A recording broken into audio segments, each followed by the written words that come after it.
Mental health disorders നോക്കുമ്പോൾ അതിൻ്റെ one of the management technique എന്ന് പറയുന്നത് യോഗ ആൻഡ് പ്രാണായാമയാണ്. അപ്പോൾ ഈ യോഗ ആൻഡ് പ്രാണായാമ കാരണം ബോഡിയിൽ എന്തൊക്കെ ചേഞ്ചസ് വരും എന്നുള്ളത് നോക്കി നോക്കാം. അപ്പോൾ ഫസ്റ്റ് എന്ന് പറയുമ്പോൾ autonomic nervous system hyper activity കുറയ്ക്കും. അപ്പോൾ ഒരു സെൻസ് ഓഫ് റിലാക്സേഷൻ കാംനെസ് ഒക്കെ കൊണ്ടുവരാൻ ഹെൽപ്പ് ചെയ്യും. രണ്ടാമത് പറയുമ്പോൾ HPA ആക്സിസ് എന്ന് വെച്ചാൽ hypothalamus pituitary adrenal axis modulation ഉണ്ടാവും. അപ്പോൾ അങ്ങനെ കാരണം സ്ട്രെസ് ഹോർമോൺസിൻ്റെ ലെവൽസ് കുറയും.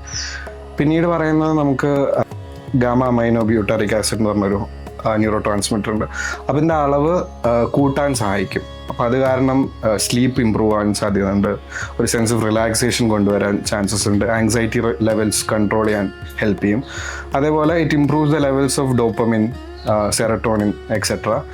ഇതിൻ്റെ കൂടെ തന്നെ ബ്രെയിനിൻ്റെ നോർമൽ ന്യൂറോപ്ലാസ്റ്റിസിറ്റി ഇംപ്രൂവ് ചെയ്യാൻ യോഗ ആൻഡ് പ്രാണായാമ ഹെൽപ്പ് ചെയ്യും. അതുപോലെ തന്നെ ഒരു ആൻറ്റി ഇൻഫ്ലമേറ്ററി എഫക്റ്റും കൂടെ യോഗ ആൻഡ് പ്രാണായാമയ്ക്ക് പറയുന്നുണ്ട്. സ്റ്റഡീസ് അതൊക്കെ കാണിക്കുന്നുണ്ട്. ഓൾസോ ബ്രെയിനിലുള്ള വേവ്സ് ആൽഫ, തീറ്റ എന്നീ വേവ്സിനെ ഹെൽപ്പ് ചെയ്യും. അത് കാരണം സ്ലീപ്പ് റിലേറ്റഡ് ഡിസ്റ്റർബൻസസ് അതൊക്കെ ഇമ്പ്രൂവ് ചെയ്യാൻ ഇത് ഹെൽപ്പ് ചെയ്യും.